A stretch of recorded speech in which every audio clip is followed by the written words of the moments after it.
Good morning everyone. I am Shailaja Muralidharan from Shailaja's Everyday South Indian Cooking.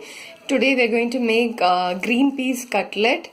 For this I have soaked green peas overnight and made it into a paste, and then added small onions, curry leaves, little salt and little carrot. Taken a kal which we use to make dosa, and then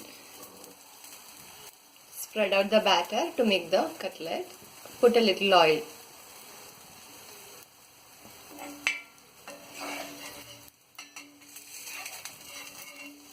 Getting a very good smell, smell of the green peas.